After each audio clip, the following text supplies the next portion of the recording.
A season that we'll never forget for so many reasons, and City have their hands on the trophy again. 5 times in 10 years now, 16 trophies since they won the FA Cup back in 2011. This season, well, it seems like an even greater achievement than ever before. It has been the perfect day to become the champions of England, to lift the trophy once again, and to say farewell to the legend that is Sergio Aguero. Welcome to the latest episode of the Man City podcast. I'm your host, Rob Pollard. City beat Everton 5-0 on the final day of the Premier League season on Sunday to finish the campaign in style.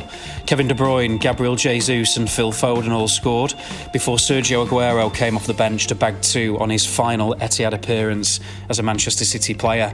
It was an emotional occasion. Few players have written themselves into Manchester City's storied history quite like Sergio Aguero. He's won 15 major trophies in 10 years at the football club. He's scored 260 goals in 389 appearances. He's our all-time leading goal scorer. He sits 4th on the list of all-time Premier League scorers with the best goals-to-minute ratio in the competition's history and has scored more Premier League hat-tricks than any other player. He also provided the world with one of the most exhilarating sporting moments when he scored deep into stoppage time on the final day of the 2011-12 season as City ended a 44-year wait for a league title. The word legend, often overused, is absolutely justified in Sergio's case. His place in the pantheon of Manchester City greats is very much secure. After the win over Everton, we lifted the Premier League trophy and then bid farewell to Sergio. He now has one more opportunity to play for us in next weekend's Champions League final, no less, before he departs in the summer as a free agent. Today's podcast looks back on an emotive day at the Etihad Stadium that also saw the return of fans after a 14-month hiatus.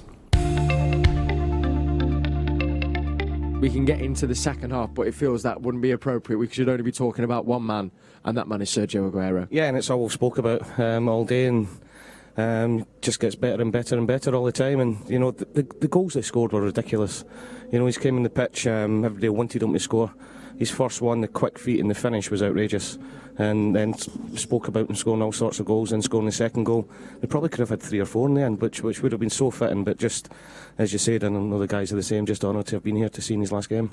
We were so close to getting the hat-trick, and it felt like it almost came. But that's the credit to him, you know, to be able to do that in 30 minutes. That's no small feat, is it? It's incredible. The finish, the touch and the movement of the ball, and then outside of his foot into the corner. And then people lose that he's drifted in between 2 6'4" centre-halves to head a ball, and he's 5'7". You know, that's his football brain again, working all the time, finding the maximum opportunities to get a strike on goal. And it doesn't surprise any of us. It doesn't. We're not surprised that he comes on his final game and gets a brace. It's quite remarkable. Oh, now here's Aguero. He's in the box. He's still going. He's put it into the net. Oh, it's an absolutely joyous moment.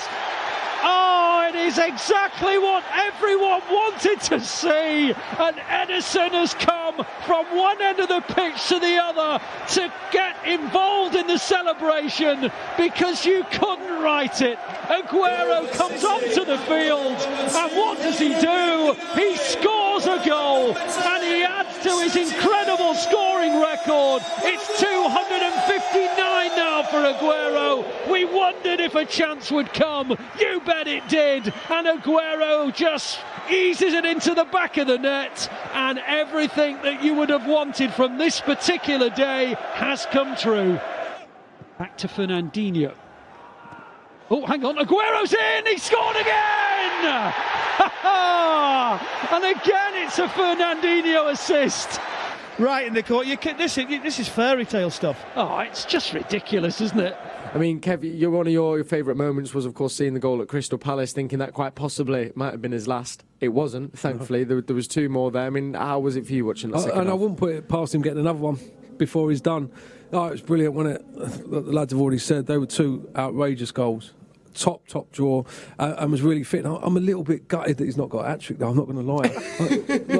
Yeah, but I thought he was going to come, I must admit. And let's not kid ourselves, this ain't just no pantomime out here. They're trying to stop him scoring, and he's just got the answers. He's got all the answers. Just me as well, though, but Paul, it felt incredibly fitting that should it be the man to get 2 assists for him was Fernandinho, of course, 2 classic Fernandinhos. It was the hurrying and the little kind of, the quick tackle to win the ball and then the beautifully floated ball over. I mean, that felt quite appropriate that it was them 2 kind of linking up, didn't it? Yeah, it does, and he's the next one, isn't he? Hopefully to get a statue at some point. Hopefully he's got another year at least in him, because he's been outstanding this season. What is he, 35, 36? Yeah. And every time he's in the team, it makes you feel a little bit easier, because I know Andy said it loads. He puts fires out left, right, and centre, and lets the other players go and play. But then the 2 assists today were fantastic, and he was one of the best players on the pitch today, Fernandinho.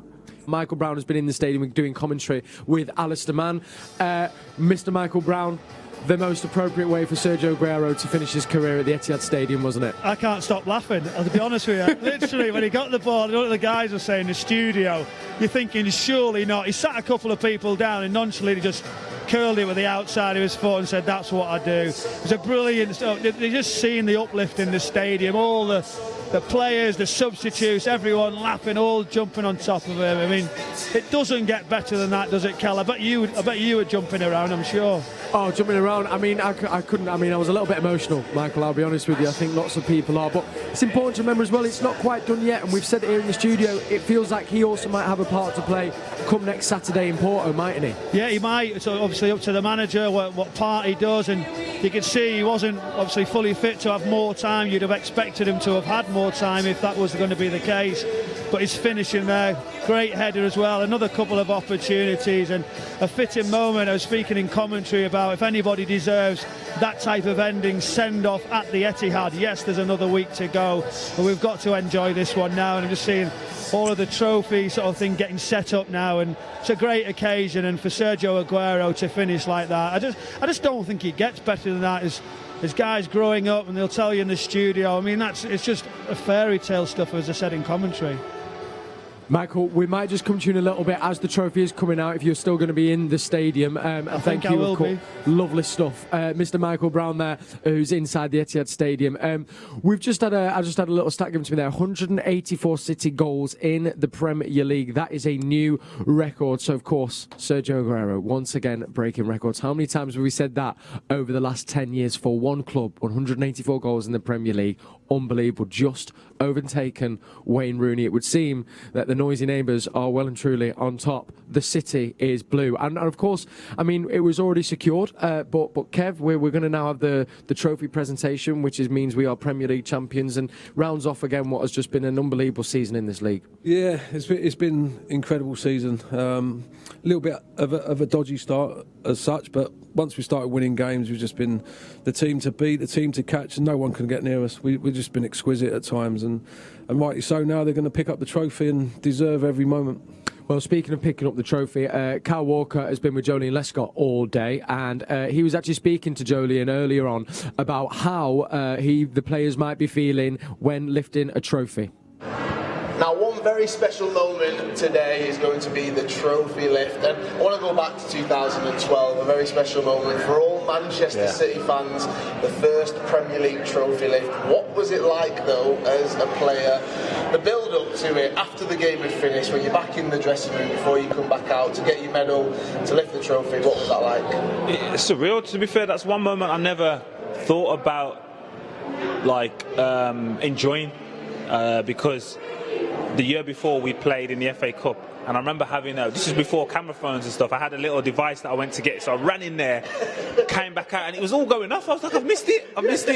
So that wasn't going to happen, you know what I mean? So I was just around, and I remember just thinking, just get the right footwear on. I don't want to be falling over with the trophy or anything stupid. So I went inside, got my trainers, and then just came out, and it was crazy, you know what I mean? Everyone was just high in emotion. It's different to today because we know it's here today. We're here to enjoy that occasion, where the first one was like we didn't know until it happened, you know what I mean? So different, but I'm sure the players enjoy it just as much. Now, I know we've spoken so much about the fans being back, but it feels like it's written in the stars that the first game they're back here at the Etihad is the one where we lift the Premier League trophy. Yeah, and rightly so. Obviously every fan for every team has enjoyed a tough season, but when your team has won something, you deserve to be there and celebrate with them, because we all know without them there is no game. So the fact that they're here, we'll hear them. I've been lucky enough to witness fans in the stadium early in the week, but it'll be crazy today.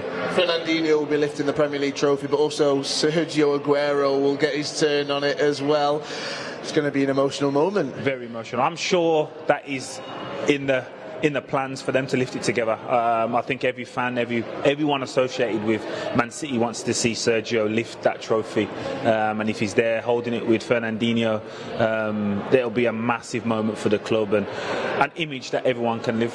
Hopefully they've been practicing as well. We don't want to drop it this time round. Well, there's enough practice over the last 3 or 4 years, you know what I mean? So yeah, hopefully. There definitely has. What a moment it is. Manchester City being crowned Premier League champions. Oh, the fans, they're going absolutely wild. Jolene there was talking about remembering to kind of enjoy the moment. It can kind of, I mean, I guess for you guys, even, you know, the Gillingham game, or kind of then going up in the promotions and the championship, can you kind of forget to enjoy the moment, Andy, in a way? It just kind of happens, and before you know it, it's over. I think it's the special moments. It's different because the season's not over. You know, when it's over, then you completely just come down, and there's a party, and there's that feeling that the season's done, and you're looking forward to that break. But for these players now, it's it's literally back into preparation tomorrow, so it's slightly different. They'll enjoy the moment; it'll be special in memory, but it won't be euphoric like we were the way we celebrated. They're saving that for next week, hopefully. Yeah, and hopefully we can get a part of that somewhere. I mean, that would be the dream. But that is, I think, kind of important to say. Their minds very much obviously will be here for the moment of Sergio and the fans being back. But they do know that next week is probably now become one of the biggest games in the club's history so far, Paul. Yeah, it is. And look, I think they enjoyed themselves last week when it was announced that we won the title. Pep certainly did, didn't he, with cigar? But no, look, they'll enjoy tonight, enjoy tomorrow, but then all the focus has got to be on next week. A huge game, and what an opportunity they've got to go ahead and win it. We've won it, 12 points, we've finished ahead of everybody else. It's been a great season, hasn't it? Yeah, incredible season. I was itching once we won it to get my hands on the trophy and the medal. But yeah, overall, incredible season from where we've come, where we were in December, around that time. I think it shows the strength of the boys. Just absolutely made up to achieve what we have already in the season. Got another game to go. We can make some more history. But yeah, in these times, COVID times, everything's different. Everything's difficult. Games every 3 days. It should be underestimated what we've all done this season as a club. Yeah, really pleased and proud of everyone. You mentioned there about how far we've come after a bit of a patchy start. What changed from your perspective? I couldn't tell you, to be honest. I don't know. I think everyone's pulled away. Everyone's come together as a team, and the team that we have been for the last 5 years that I've been here. If that's winning stuff or not winning stuff, I always feel we're successful as a team and taking steps in the right direction. And honestly, I'm proud of every single one of the people here. And we've just gelled together. I think that's what it is. We're a team, and that's why we're so successful. Top performance today as well from everybody. I mean, that bodes well for next weekend, doesn't it? Yeah, no, really pleased to get a clean sheet. Score 5 goals against such a brilliant team in my eyes. We caused so many problems. We played them a few times this season, and they've not made it easy for us. So we knew what we were in for today, and to finish the Premier League on a high like that is it's what we needed. And to go into the next game scoring so many goals and keeping a clean sheet is it's perfect. Champions League final is the biggest club game in world football. Yeah. Do you think you'll be nervous? No pressure. Do you think you'll be nervous? And we've played Chelsea a couple of times recently and beaten us. Do you think those games will have any bearing on the final? No, definitely not. I think we always learn from things that have happened in the past. And Champions League final, I'm sure everyone will be nervous. But I think the lads wouldn't be where they are without knowing how to control those things. Big pressure, big games. We've got the calibre of players for this occasion, and we deserve to be there. And hopefully we can be stood talking with a Champions League medal. and a Champions League trophy for us and for the fans. But yeah, as I said before, I think we take a lot of the things that we've learned from the games that we played Chelsea. We beat them at Stamford Bridge. I know it was a different manager. I felt we were hard done by the last game. But it's a totally different kettle of fish, I think, and it's a final. We've got the calibre of players. We've been in so many finals, and we've got the passion and desire to win it. So we'll see what happens. One more question on Sergio. We've just seen the video there, what he means to this club, what a legend he is. Yeah. Just sum up what it's like to play with someone like that. Yeah, first of all, absolute honour to play with Sergio. You don't realise what kind of player and what he brings to the team and the club when he's playing. For me, the best. That's the best striker in the Premier League maybe ever. For what he's brought to the team, trophies, as a person, and yeah, just an absolute pleasure to play with him. I've got some great memories that that'll last forever. Phil, medal looks great. How do you feel? It feels beautiful and shiny. Feels great. And we finished 12 points clear, so we've not just won it by a little bit, we've been the dominant team. I mean, it must be great to be part of this. Yeah, definitely. We started quite slow to the season, and just to finish off like this today for Sergio was a special moment, and yeah, we're all delighted right now, but we've got to focus on the final now, not celebrate too much today. So yeah, exciting times ahead. What did change then? Because like you said, we started patchy, but we've been brilliant since November. What changed? Yeah, the boss is a big part of that. We went back to basics, wingers staying high and wide, and yeah, it started clicking again. We started getting the results, and then from there on we looked unstoppable. We went on a long streak of winning without losing, and yeah, we're just happy to win the league, not only like you said just by a little distance, but by a big distance. So yeah.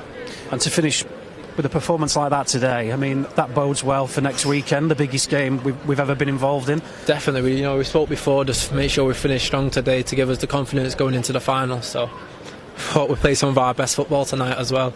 And it's just different with the fans being there, being behind you. It definitely helped today for us to play better. What's the plan for this week? Rest, train well, and eat well, and then go into the final as best we can. Yeah, maybe have like 1 or 2 days off, rest the mind, and get straight back to work and working hard for the final. And just one quick one on Sergio, because he's just an absolute legend for this club. You've seen him both as a fan and played alongside him. How do you sum up his contribution and how good a player he is? Oh man, he's unbelievable, isn't he? Yeah, you know how much the fans love him, and all the players. You can see that today when he scored, everyone went over celebrating with him. I was the ball boy here watching him for many years score so many goals, so it's sad to see him go, but yeah, wish him all the best in whatever he does next. Brilliant. Congratulations, Phil, and good luck next weekend. Thank you. We are going to reveal this year's Etihad Player of the Season as voted for by you. Now, we also heard of the General Secretary from the Supporters Club, who told us that this is the most votes that have ever been cast for Etihad's Player of the Season. There were 3 finalists in the form of Mahrez, Gundogan and Ruben Diaz. And I can now reveal that the Etihad Player of the Season, as chosen by you, the fans, is Ruben Diaz. The rock at the heart of our defence arguably has transformed Manchester City's solidness at the back, and here he is right now receiving his award. He is our Etihad Player of the Season. Thank you for voting in me, your Etihad Player of the Season.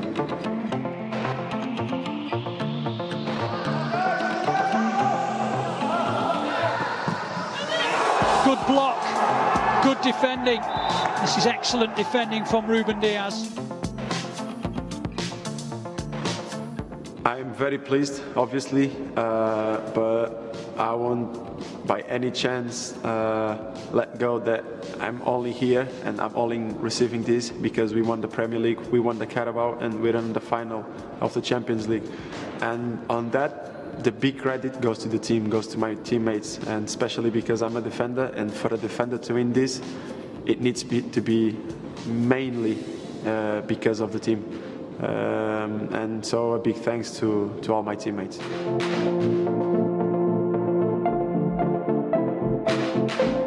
I've said many times before, when we went up to warm up in the Carabao Cup final, just by going into the warm up and just feel the heat, to feel the noise, you feel like a football player. So I'm really looking forward to have that warm whenever you go inside the pitch and to hear them scream. Yeah. Feel good, feel fresh. Ready for more. Thank you for voting in me your Etihad Player of the Season. Feel good, feel fresh, ready for more. I tell you what, that is music to my ears as a Manchester City fan. I can say as well that he got my vote for Player of the Season. Of course, not forgetting as well, he got the Football Writers Award on Friday as well for Player of the Season.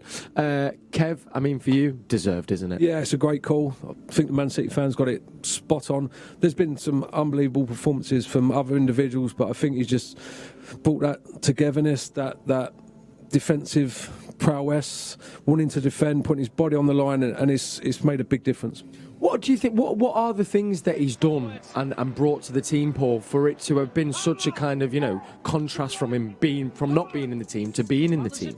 I think he loves defending, and I think that's a rarity nowadays. And centre halves first and foremost. Back in the day, wanted to defend, wanted to head it, wanted to kick it, block shots. The recent modern day centre half wants to play out for the back and get it down. It's just how the game's evolved.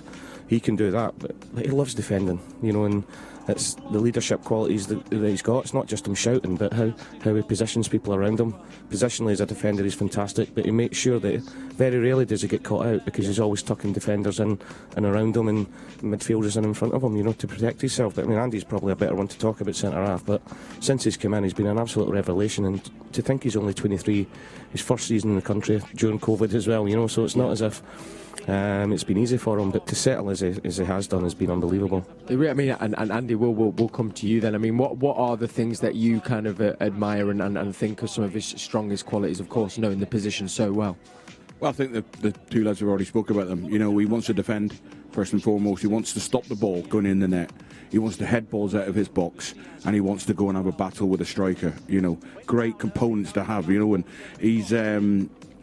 I think the timing was right as well when he came in. We were in a bit of a lull. It wasn't great at that point, and I think people, again, I've been in squads where a player's come in and everybody picks himself up a little bit as a reaction, and especially if he's a good player. Yeah. And Stones has reacted to that. Laporte then looks, where am I in the pecking order? Everybody picks up their game, and coincided with some people coming into some real form, and the catalyst for that has to be Diaz. He's been exceptional, and I'm just amazed that a 23-year-old can have them qualities. You talk about centre-halves that they're prime at 28, 29. 23 years old. He could be at this club for the next decade, and win many, many trophies, because he has the qualities and the leadership to show that he can step into that role as years go by. Well, I mean, I think as well, Pep Guardiola actually came out and said, kind of without us even voting or kind of saying it, he just moved into the circle of captains within the club. And to do that at 23, one, as you say, is quite incredible. But for me, Andy, I ask, has any Manchester City player, maybe to all of you actually, had such an impact in their first season that you can recall, other than maybe Sergio Aguero? Yeah, I mean, I'm sure we could chuck names where people have been incredible when they've come in. But it's just, for that position, again, I say as a 23-year-old, to have such an impact and stand out. We think about all the great centre-halves over the years, and they were never 23, They were bit part players then and building their careers. It was always 28, 29, 30. You talked about the great centre-halves in this league. I think they'll all be coming to our heads now. But to be that age and his communication and the demands he puts on the people around him, look at him. I mean, it's so refreshing in the modern era to see players willing to talk, willing to demand, and you're not calling your teammates out, but you're demanding of them. There's no fear there to say, more, give me more. And again, he leads by example, because he leads the way he's fearless in the tackle. He puts his head in anywhere, and people react. Players react to that kind of courage, and it looks like the lads really like him. Yeah. They look a really close group anyway, but he's obviously got a real good character. Lads like him. And Andy's right about the timing being right. He's come in and made a big impression, obviously. And the one thing I can liken it to is when Andy himself come in. Obviously, we're talking at different levels where we were at the time, but the timing, we needed someone at that time, and Andy come in and had an impact on us and helped us get over the line that season. What if that, Paul, having experienced that impact, then as the player, then what has it done to them, as we've seen kind of around you, Kyles and Cancelos and John Stones? It gives you a lift, especially when the lads are right, when the team was struggling a little bit and not getting the results, conceding goals. And, when somebody like that comes in at such a young age, there was a lot of pressure on him as well, a lot of money spent on him. But when you come in and you hit the ground running, as he's done, and you put in the performances that he's done, it gives everybody else around you a lift. It gives the forwards a lift, knowing that if they get one or two chances, if they don't quite get them, that defensively we're so much more sound. Whereas, if you're conceding goals, as a forward, there's a lot of pressure on you if you get that one chance and you miss it and you end up snatching it. But he's just come in and he's relaxed everybody around him, which, as we're all saying, it's an unbelievable feat for somebody so young. Yeah, remember there is one big game to come in Porto next week. And actually, while we kind of wait to have our moment around Sergio Aguero, Kev, as we look to that game, and obviously we're all hoping for the win, how do you think City can go about doing that next Saturday? What are the key things, and where are the key battles going to be? I think the key battles, look, they need to go about it in the way they've gone about this season, but I'm with Andy on it. Andy spoke about the turnover is massive against the Chelsea team that have a little bit of pace on the break, so that is key, that they don't get switched off and sloppy. Obviously, going forward, I think we'll always score goals, but the turnover is going to be vital in that game for me. Stemming that counter, Andy, just tactically, what is the kind of the best approach to that? Obviously, because they have got some quick players in Werner and in Pulisic. Obviously, we've come up against Mbappe and Neymar, but how do they go about stemming that and not getting caught out, maybe as we saw for that kind of penalty today? Well, ideally, we don't give the ball away. We don't break down. It's from wide areas outside of the 18-yard line. Crosses from there, you don't get countered on. It's in that sort of, it's called zone 10 now, which is an 18-yard box outside your 18-yard box. If that breaks down there with pace, that's where we'll get hurt. Making sure we don't give the ball away there. Obviously, tactical fouls correctly, and then communication from behind. Players can't switch off for 1 second and watch De Bruyne is on the ball. They've got to make sure everything's boxed off, make sure everyone's switching on. Diaz and John Stones are great communicators. What's ahead of them? So they've got to talk relentlessly and make sure that nobody switches off, and then we've got to win it back. But ideally, we look after the ball, and we'll look. Listen, tactically, there'll be so much go into this week, but there's one massive thing which is so important in football and in life. It's the hand of fate and good fortune, and that will play a part, and we need that to be on our side. And when it shines on you, it's your day. And I've got a fantastic feeling about this. We go about it, do the best you can, prepare meticulously, and then just take whatever you get. But as long as you don't leave nothing behind, give everything you've got. They'll do us proud, no doubt about it. There's a young man who hopefully will be on that starting 11 pitch, Phil Foden. It's actually going to be his birthday, the day before the final. I think. Am I right in saying, Gallery, he turns 21? He'll turn 21 on the Friday before the game.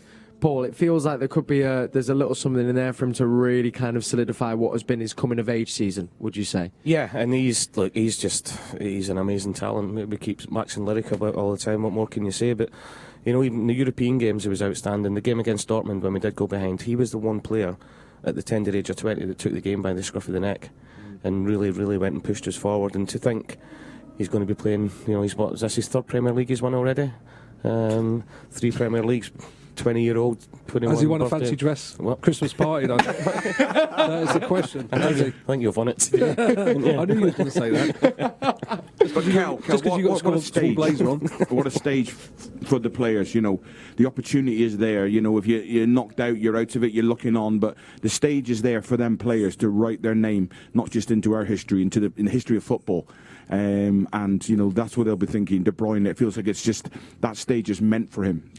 How do players go about combating, though, performing on that stage? Because I think that is something that, as great as been, it has still trickled into City's game. I think there was even, you think in the first maybe 20 minutes of the Dortmund game, we looked nervous, and I think Bellingham had that chance.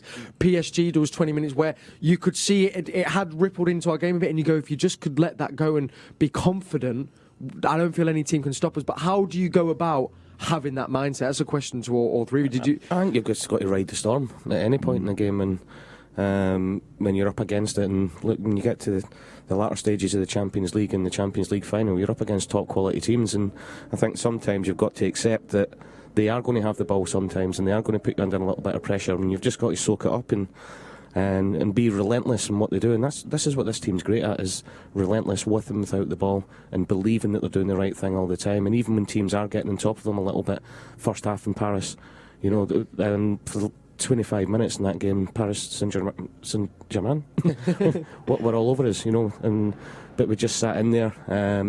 We believed in the right things, and we went ahead and got the result in the end. Yeah. I just think the shackles are off. We're at the final now. I think in the past, what's gone before, the nervousness comes from, are we going to get there? Are we going to miss out at the last stage again? Now, the fact that they're in the final, that they're going to Porto, I just think this team can go out there and let the shackles off and do what they do. And I think we win. I think we win the Champions League. So, I mean, I hope we do. And I guess, Andy, as well, the other final thing with all of that is kind of going, you also need your leaders to step up and maybe be there on the pitch, should we need them in those little difficult moments that are going to come.